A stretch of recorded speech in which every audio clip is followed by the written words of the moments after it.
doesn't even have a name in the Bible.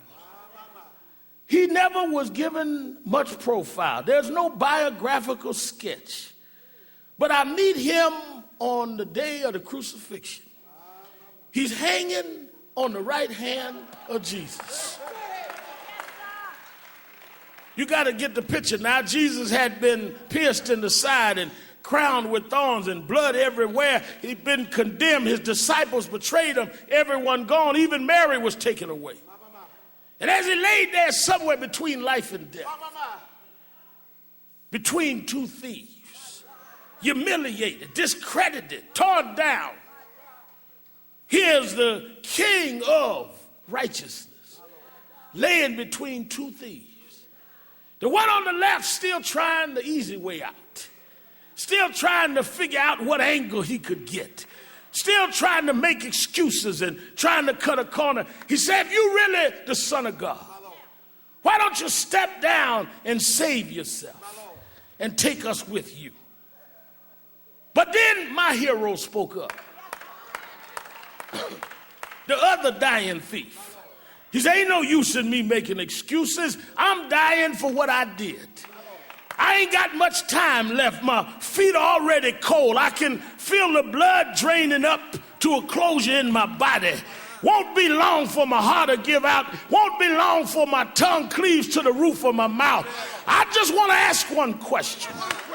I got one request. I never asked nobody for nothing. I ran the streets. I did wrong. I tried to make it on my own. But I want to ask one favor.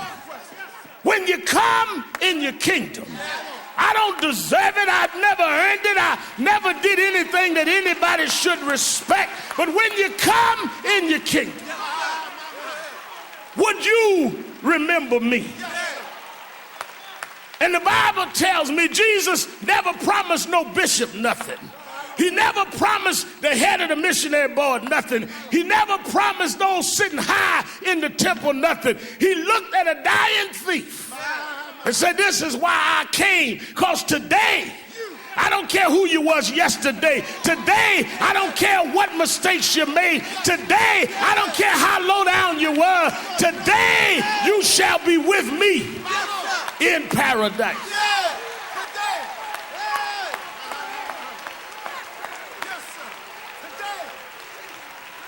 Jesus came to give everybody a today. He came because it used to be built on what you had. It used to be built on who you had. It used to be built on your lineage and your family tree. But Jesus came to say, I don't care who you are. If you step over here and walk with me, I'll make a way out of no way. I'll guide your feet. I'll hold your hand. I don't care how bad you've been. I come for the lost. I come for the rejected. I come for the bad reputations. I come for those that others talk about and scandalize and toss away and throw away. Today, you can be with me in paradise.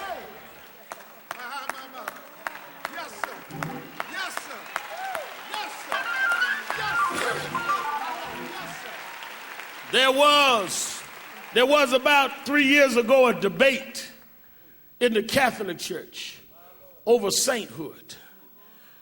They were debating on making someone a saint. And they wanted to define what sainthood was. Some said saints are those that have never made a mistake.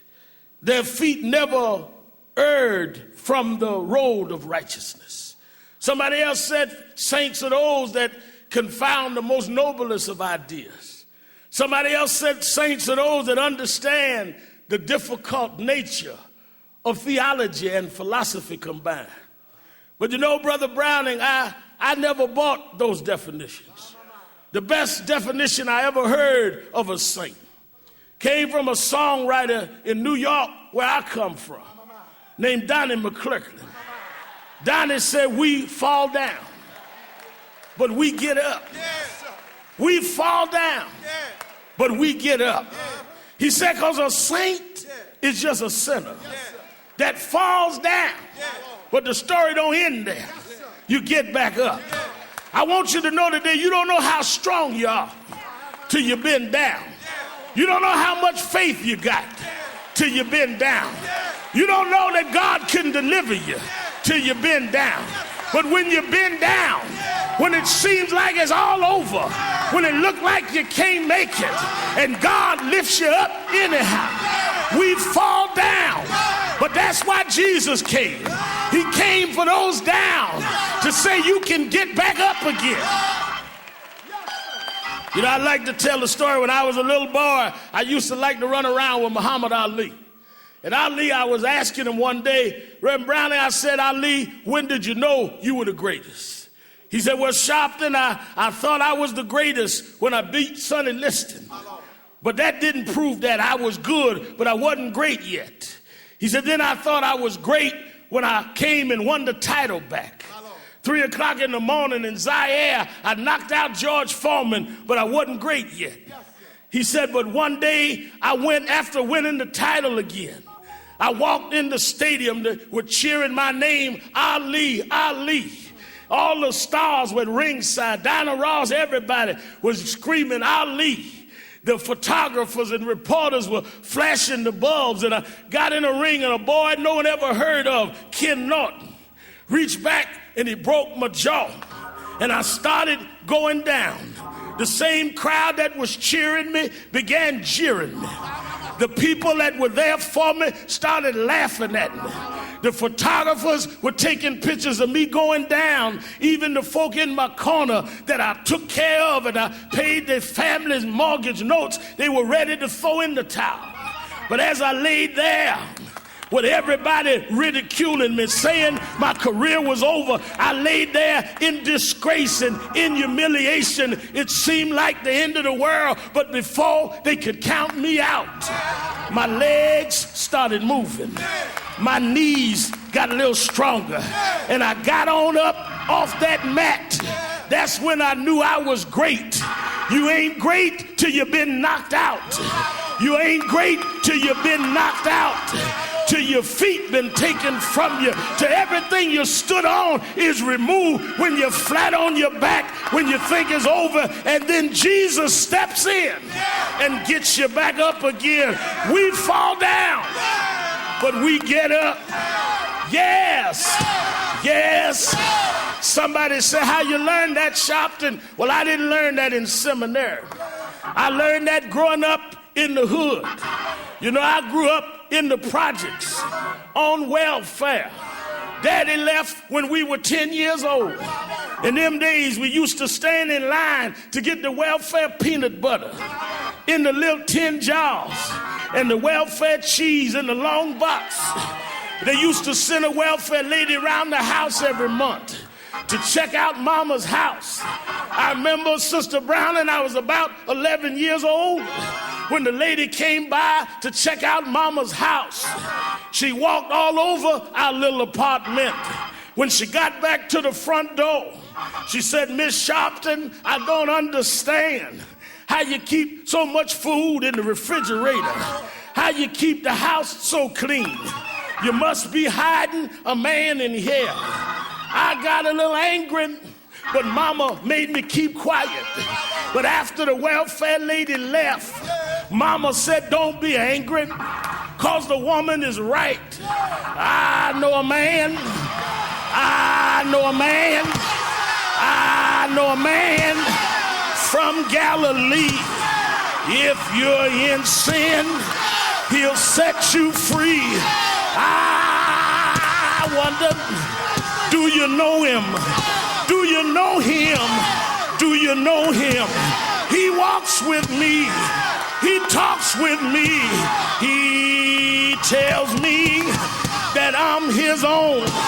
Yes, yes, yes. I know why he came. He didn't come for no big shots. He didn't come for the rich. He didn't come for the powerful. He came for boys like you and me that had no way out, that had no chance. But he said, if you believe in me, I'll pick you up. I'll turn you around. I'll turn your midnights into day. Yes, yes, yes. In my life, I've had to cry sometimes in my life. I've walked alone sometimes. I've been lied on, cheated, talked about. I've been mistreated. I've been up. I've been down. I've been leveled to the ground. I've been stabbed. I've been prosecuted. But through it all, through it all, through it all, I've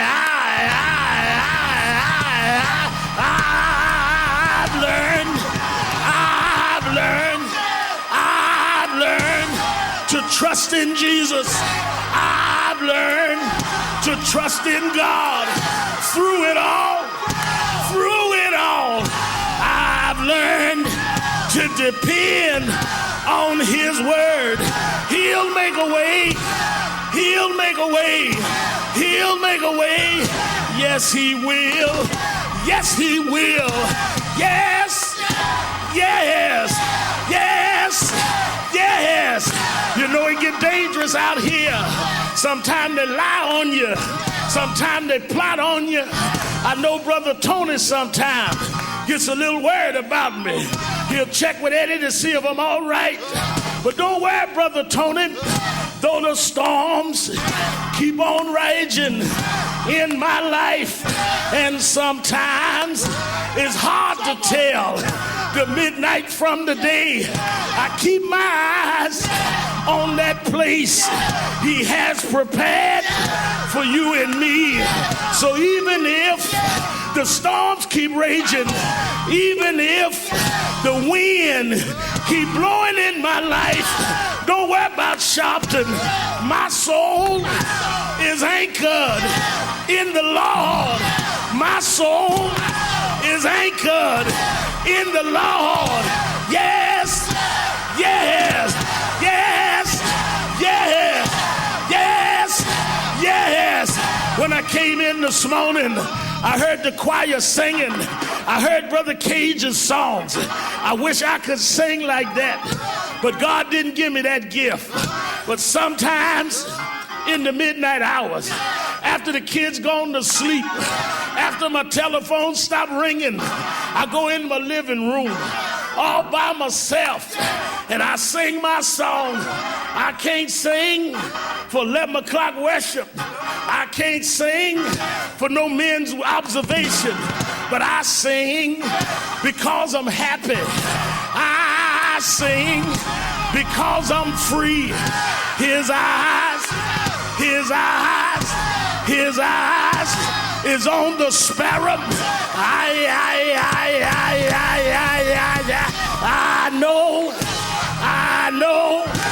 I know He watches me.